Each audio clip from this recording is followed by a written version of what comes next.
Le candidat Pascal Riflard, candidat donc macroniste aux législatives, s'est déclaré français de souche. Donc ça a fait débat, encore une fois, avec cette expression français de souche. Alors sur la forme, bien sûr, ça lui est reproché parce que, en fait, on voit le côté profitisme, parce que, en fait, dans sa circonscription, apparemment, il y a, je crois, un tiers à peu près, un peu plus d'un tiers des gens qui votent extrême droite. Donc, vu que cette expression français de souche, elle est accolée à l'extrême droite, on lui reproche que, il utilise ce terme pour rameuter une partie de ces gens-là avec lui, en fait, pour dire, regardez, je dis la même chose que vous. Donc oui, sur la forme.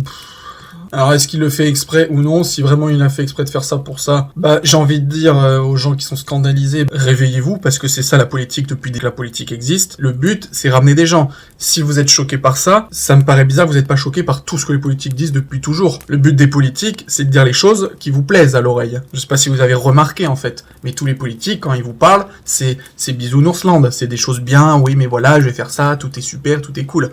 Donc, là, utiliser ce terme-là, oui, si c'est pour ramener des gens d'extrême droite, c'est ce que font tous les hommes politiques. Ils essayent de rameuter plein de gens dans tous les sens.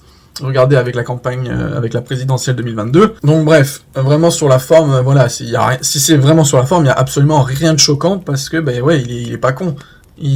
Son but c'est d'être élu, donc il utilise plein d'arguments d'expression pour amener ça. Maintenant sur le fond, l'expression français de souche. C'est pareil, il faut arrêter d'être choqué et offensé pour tout. Prenez l'expression français de souche. Qu'est-ce que ça veut dire? Ça veut dire un français qui a des racines, parce qu'on reste sur le champ lexical végétal, mais en gros, ça veut dire qu'il y a des origines et des ancêtres qui sont aussi français. Ça, c'est un fait. C'est généalogique, c'est géographique, c'est comme ça. Comme il y a des Chinois de souche, il y a des Américains de souche, il y a des Marocains de souche, il y a des Italiens de souche. Vous voulez quoi d'autre comme expression? Juste pour expliquer le fait que un habitant, enfin un citoyen, une personne d'un pays a des origines depuis toujours de ce pays. Enfin, depuis au moins 2-3 générations. C'est juste pour définir ce genre de personne. Ça ne veut pas dire qu'il y a une supériorité et une infériorité comme on l'entend, parce que ça, c'est vraiment tout le temps la même chose. Ah, mais vous sous-entendez que il y a des bons français et des mauvais français. Mais c'est vous qui le dites, c'est vous les racistes. Pourquoi le fait d'être né depuis longtemps avec des générations dans un pays et pas une autre, ce serait être mieux que l'autre? Qui a dit ça? C'est vraiment stupide. Moi, par exemple, demain, je décide de vivre au Japon, je vais pas être scandalisé si j'entends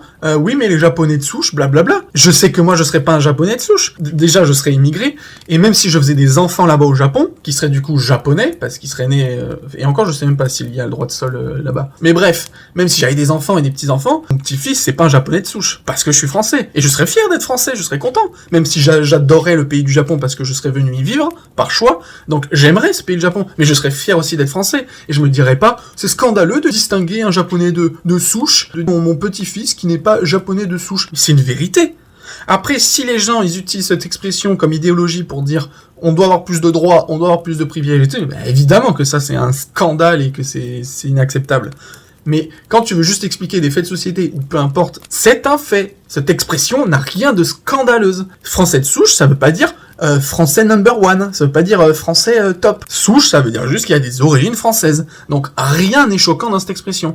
Et c'est à cause des connards comme vous, qui vraiment instrumentalisaient cette expression en disant « Oh, c'est mal et tout ça, c'est pas bien, c'est l'extrême droite, c'est dénigrer les autres. » Mais c'est vous qui véhiculez ce discours-là. C'est vous qui transmettez cette horreur. Et je suis sûr que même là, les immigrés, parce que c'est de ça qu'on parle, on l'entend dans les discours, ils sont fiers d'avoir des origines. Ils vont pas être eux-mêmes choqués de dire c'est abusé d'utiliser français de souche, moi je vais être considéré comme un français de souche. Vous inquiétez pas, même eux, ils se considéreront jamais comme des Français de souche. Et ils ont raison, parce que leurs parents ou leurs grands-parents ne sont pas français à la base. Donc c'est normal. En fait, les seuls qui utilisent cette expression, c'est les putains de bobos, ce genre de médiatiques, ou alors les débiles qui ont rien compris. Vraiment. Donc voilà, cette expression, elle a absolument rien de choquant. Ce qu'il faut voir après, c'est être intelligent, c'est écouter le discours qu'il y a derrière. Si le discours, on utilise l'expression pour dire que il mérite plus ça que ça, là oui, c'est à gerber. L'expression en elle-même est normale et pas choquante. Et je pense qu'il n'y a pas de mal à utiliser cette expression, qu'on soit d'extrême droite, du centre ou d'extrême gauche.